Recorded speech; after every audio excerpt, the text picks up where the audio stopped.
Welcome to Blaine United Church of Christ, where we answer the question of, what does the Lord require of you? To walk with justice, to love kindness, and to walk humbly with your God, from the beginning of the early 1900s until now. Our congregation is one of the oldest in Washington State, 147 years old. In 1873, the American Home Missionary Society of New York City sent 80-year-old Reverend William H. Stewart to preach, which happened to be in his son's home on California Creek. He preached from house to house, and then in 1874, under the leadership of Reverend William Stewart, the pioneers organized the Cumberland Presbyterian Church, but voted in March of 1876 to adopt the congregational mode of government and incorporate in the Congregational Church Semianal. A site was located on California Creek, and a building of hewed cedar was erected with windows, doors, nails, and flooring donated by the Plymouth Congregational Church of Seattle. On December 29, 1877, a new 100-pound bell arrived from Cincinnati and was received by the church with general jubilation. The bell tolled in the log church until the closing of the church in 1864. The Sunday school and church was reorganized in 1889, and the Church of Blaine Bricks was erected on Cedar Street between 3rd and 4th Street a year later. The congregation filed under the legal name of the First Congregational Church of Blaine. The old log church bell then rang from the new church tower on Cedar Street in Blaine. Financial difficulties arose, and the church was at a low ebb in those brick church days. But a new surge of spirit revived the congregation, and a cornerstone for a new building was laid September 2nd, 1910, at the corner of 4th and Clark Street. The present church was dedicated at 2:30 p.m. on Sunday afternoon, December 18th, 1910. That's our start. And the congregation has been serving the people of the area ever since. One of the features we loved about the church was the fact that it had a bell that was donated by the Reverend Cushing Elves of the Whitman Mission at Walla Walla. And there were 6 bells that were presented to the Northwest by him, and they came from Cincinnati round the horn. It was a used bell by the time when we got it, and it is now in our present church, and it's been calling people to worship in 3 different buildings, and ever since it arrived, run every Sunday for everyone. Our stained glass windows also tell the story of how our congregation has lived out Micah 8:6 over the last century. To act justly. In 1910, the Ladies' Aid purchased a set of beautiful art glass windows to be installed on the east side of the new church building. The white bows in some of the windows symbolize the Women's Christian Temperance Union, a social justice mission of the time. To love mercy. Then in 1953, a building fund campaign response was the receipt of memorial gifts, including a new stained glass window in memory of Grace Wilson. To walk humbly. The most recent additions are the stained glass windows depicting Bible verses that replace the colored textured glass on the west side of the building. At the end of the 20th century, our resident artist, Bruce Mosier, put together thousands of pieces of glass to make these 9 windows. He completed them just before we called our first female pastor. She commented that seeing the woman at the well with Jesus as her view each Sunday was a reminder that all who approach are welcomed. Church of Christ and our O&A, Open and Affirming Journey, part of our history, although more recent than some of our history. But it started back in 2005.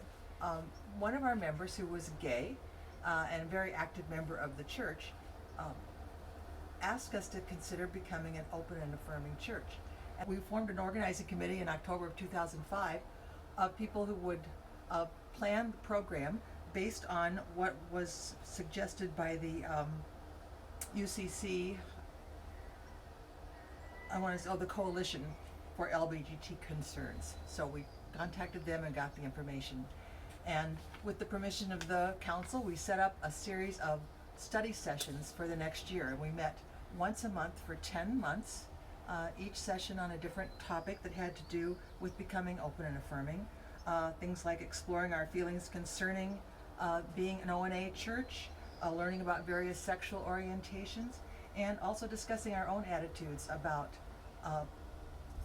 gay people, lesbian people, bisexual people, transgender people, and how that worked into our life as Christians, and how that would affect our attitudes.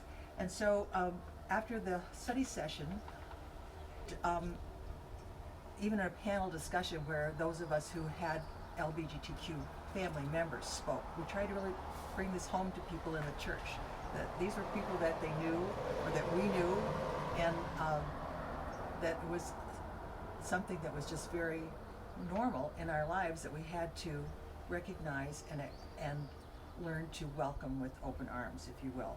So have a vote, and at the end of that year, and it was favorable, and we became an official open and affirming church, and we drafted a statement to that effect. We sent it in to the UCC, and they approved the statement. We have it framed on the wall, and so the journey now is to live into being an open and affirming church. We've always been welcoming. Our doors are always open, but we need to let people know that we're here and that they're welcome. We're doing The Outreach and Social Justice Board of Blaine United Church of Christ serves God's people by supporting local entities, national and international entities. The Local Community Assistance Program, or CAP as we know it, serves the city of Blaine and the surrounding areas. It's supported by private donations and local churches. Primarily, it assists those in need of financial assistance with utilities, food, maybe doctor appointments, etc., and baskets for those in need at Thanksgiving time, and try to provide a used clothing source. Once a year, they hold a winter coat offering for those in need from donated coats. The people of Blaine UCC donate both items and manpower for all these projects. Donations are made for an orphanage, Hogar Racani in Morelia, Mexico, through the Elbowing Pastor Fund. This is done by a collection called Coins for Kids, taken up once a month separate from the regular tithing. This orphanage is operated more like a home, and children have successfully benefited from these donations and are very thankful for what they receive.